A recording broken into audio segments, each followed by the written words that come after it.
With the price of gold skyrocketing in the last couple of years, it's no wonder pen brands have started looking for other options.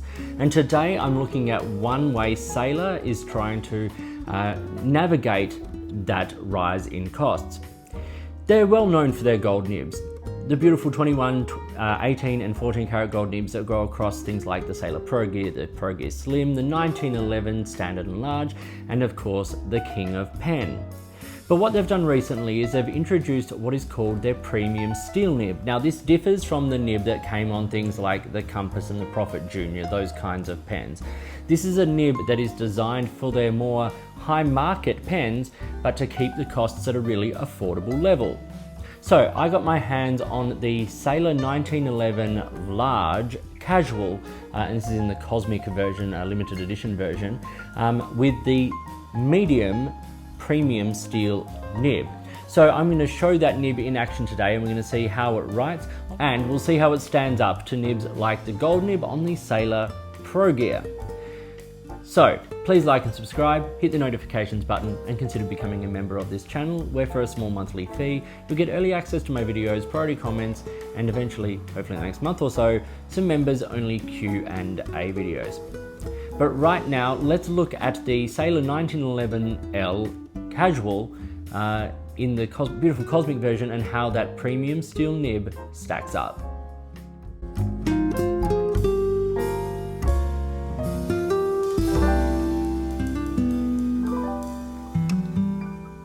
Here is the pen we are talking about today. Now please excuse my inky fingers.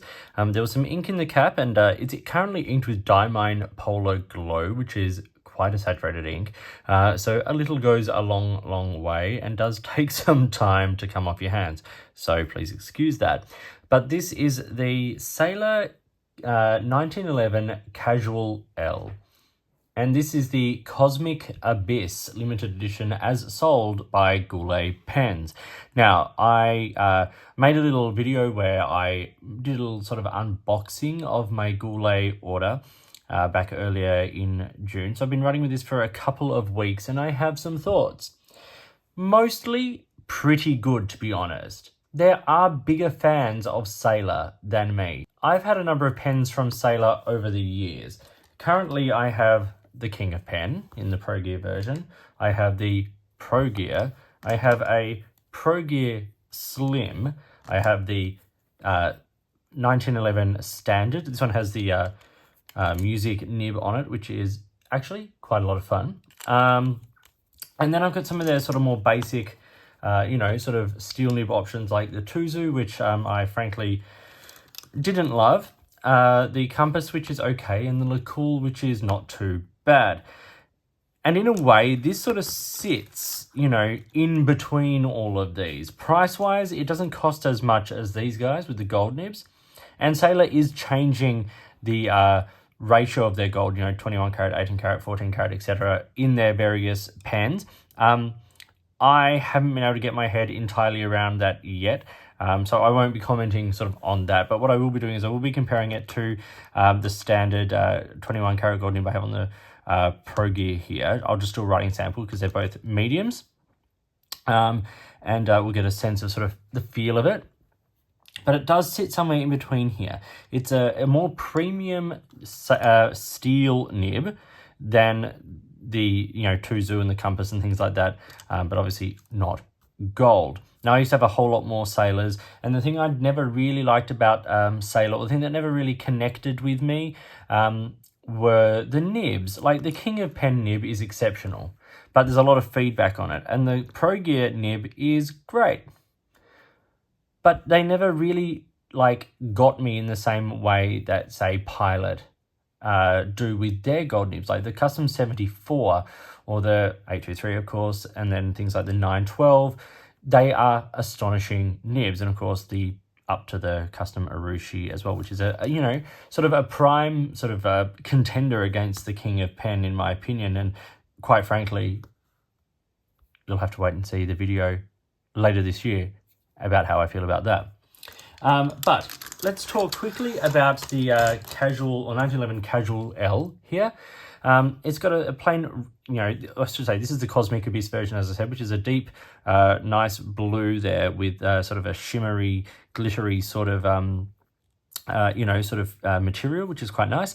It's got a nicely polished domed end. Then the cap, clip band, is around there. It's like a gunmetal treated or ruthenium treated furniture on this pen. The cap swells to the center. There's no center band on this version. It's ringless. That's what it actually says there. Ringless Galaxy Casual on the box. And the box is the simple sailor box, a little bit of information. It came with a cartridge and converter and all those kinds of things. Nothing fancy, nothing sort of too outrageous. Nice, safe way of getting the pen to you and storing it if you wish.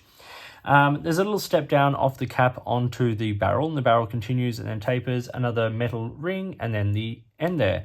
It's a twist cap, and it comes off in 1.5 turns, and it posts quite nicely and securely, and makes it a very, very nice size pen in the hand. This is actually a sensational size pen. Could probably not get a more comfortable size pen than this, in my opinion. It is a Sailor proprietary cartridge converter pen. It came with the converter. Metal threads there, plastic threads there. The longevity of that yet to be seen. It's not as sturdy a pen build as something like the Pro Gear. I will say that straight up. Or even the 1911 standard that I have. It sort of feels a little less robust in the hand. It's got this sort of smaller plastic section, I should say, little gradiated steps down via the threads onto this section. A metal ring, plastic section that tapers and then has a little flare on the end. And then the steel nib there, which is also ruthenium plated, and the camera isn't going to pick it up particularly nicely. So I'll try and insert a little photo of it just here. It's got the Sailor anchor logo and then M for medium. And then we've got a plastic feed there, which is glistening with the sheen of this Polar Glow ink. There's a reason I don't love high sheening inks. This one, I got so many people saying I needed to try this ink. So I am, but I'm also wearing it. And it sort of, it gets everywhere. But the sheen on the feed there looks rather pretty. And that's the basics of this pen. It is a much reduced pen in terms of price in comparison to the standard, Sailor pen range. We're sort of talking hundreds of dollars cheaper. And that is primarily coming down to, in my opinion, obviously, the gold content of the nib. This is a steel nib. It's a steel premium nib, so it's given a little bit of extra love and attention, and it's a little bit fancier than, say, the standard steel nibs that they have had on, as I said, things like the LeCool and those kinds of things, just for the sake of the exercise. Here is the LeCool with its black nib. You can see it's slightly bigger, slightly different shape, and it's a little bit more sort of decoration. I'm not sure if the camera will pick that up entirely, but yeah. And that's a medium fine on that one. But it's it's a nice nib. I quite like this. Does it stand up alongside other brands of steel nib? In terms of the nib performance, yes. But, if you think of something like Pilot, the steel nib equivalent is something that comes on like the Prayer or the Metropolitan, the Explorer, and those pens are half the price and less of this one. So just something to be aware of. Sailor comes at a premium even with its steel nib here. But it is going to make Sailor pens a heck of a lot more affordable than their gold nib options. I will say there's also a casual, I think it's called the Stable, which has a metal section. I was never going to get that version. I got this version because I kind of like the material, but also because it has a plastic grip section. It makes it slightly lighter, but also I prefer a plastic or resin section to a metal grip section. Size comparisons here, I've just put it up alongside a range of the Pilot pens. You can see it's actually not much shorter there than the King of Pen. The King of Pen is just way girthier. It's considerably longer there than the Prophet or the Compass. It's longer than the standard Pro Gear, the Pro Gear Slim, and of course the 1911 S. So you can see the S is the smaller version of the sort of L, or standard versus the large, that kind of thing. So it fits in a nice place size-wise. With the caps off, you see it still fits in that same kind of place, bigger than the 1911S and smaller than the King of Pen. And one thing I do quite like about Sailor is how they post, and you can see they all post quite well. It does line up getting closer there with the 1911S. The King of Pens still much bigger, and it is bigger than the rest of the pens there. And against the traditional Lamy Safari, it's about the same length capped. Uncapped, a little shorter than the Lamy, and posted still a little shorter than the Lamy Safari. So what are the specific dimensions of the Sailor 1911 Casual L? Well, it is 140 millimeters when it's capped.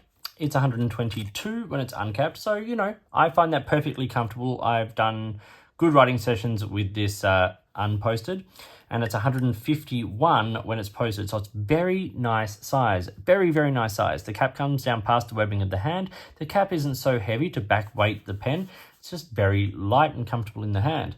Around the section, about 10 millimeters, and around the widest point on the cap, about just over 14 to 15 millimeters. The pen weighs 23 grams, 15.5 in the body, 7.5 in the cap. So it's an extremely comfortable pen to write with when posted.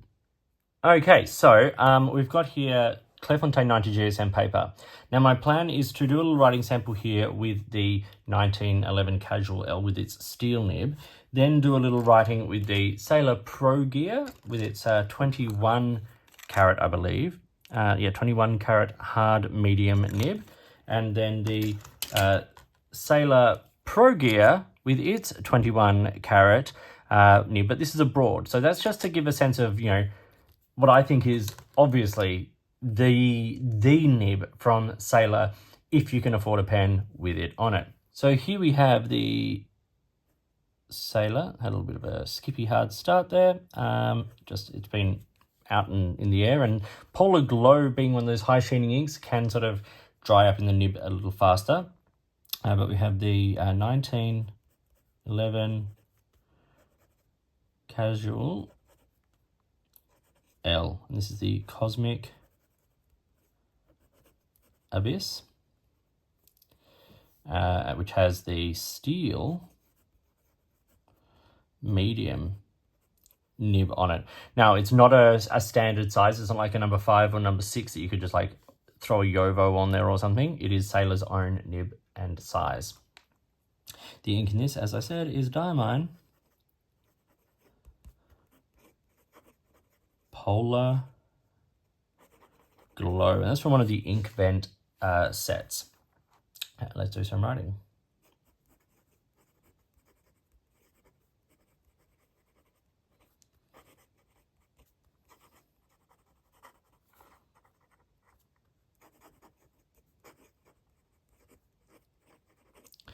So you can hear feedback there, but it's definitely not scratchy in any direction. It's definitely relatively wet. Reverse writing is extremely scratchy, does not feel good. But yes, you can get a little bit out. Not a flex nib, not soft, it's quite stiff. I will say it writes better than the steel nibs, as I said, like on the Compass and the LaCool and things like that I have written with. It's a much wetter nib. It's much more generous on the page. It is a relatively fine medium, though. I will say that also. Quick writing.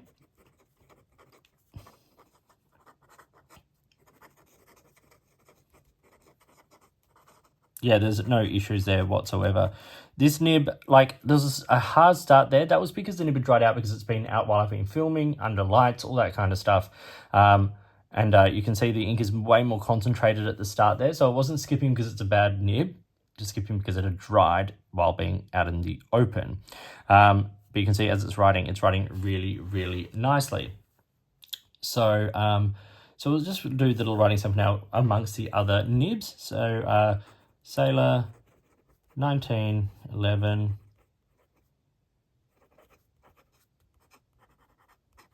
definite feedback. As I said, not scratchy, just feedback. So it's like writing with the classic thing that people say is it's like writing with a pencil with a Sailor fountain pen. And I do kind of feel that, but one thing I do feel, the way I kind of describe it is that it's a slight like, it's not rough on the page, but it's a slight, ever so slight drag. Like you feel the contours of the paper more than you would with a super smooth, like Pilot nib, for instance. And then we'll just, here's the, these are all inked up with the same ink. So here we have the Sailor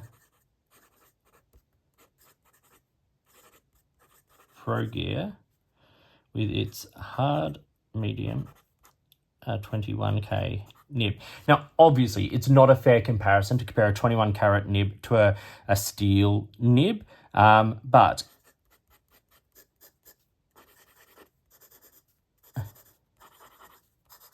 I would definitely say there's more feedback on the Pro Gear nib here, but it is wetter, more generous, slightly maybe broader line, ever so slightly, but not like noticeably so.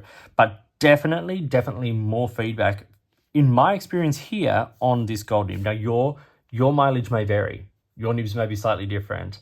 I can only talk about the nibs I have, and this is my experience with them here. And then we get the King of Pen Pro Gear with its 21 carat big nib. So we have the Sailor King of Pen. I'll just put KOP Pro Gear with a broad 21 carat nib. And funnily enough, the feedback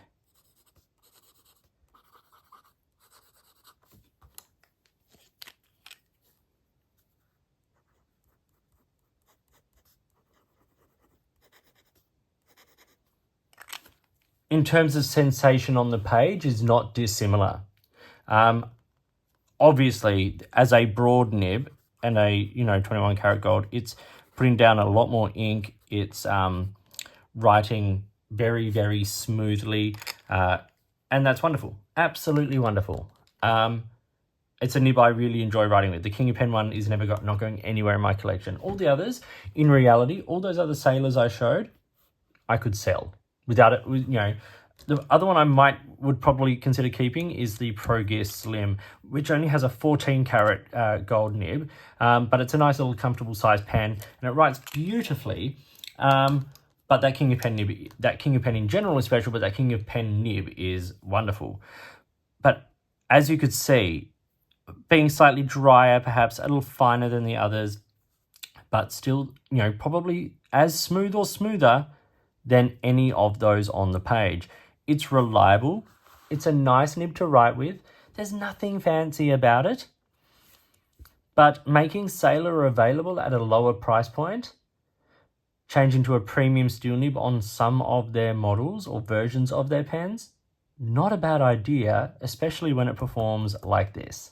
So how much does this pen cost? Well, as I said, it's several $100s cheaper than the gold nib equivalents. Now, the golds are all changing. The prices of Sailor are changing. So everywhere I look, I see different prices. Old prices, new prices. In Australia, I'm seeing things from $380 to close to $600 for a Pro Gear, for a 1911 with a gold nib. Wild. This one cost $140 US. So that's more. It's pushing it in terms of a steel nib's price point. That's well over 200 Australian dollars for a steel nib pen that is a fairly simple plastic pen. It is the it is the absolute highest I think is acceptable for this pen.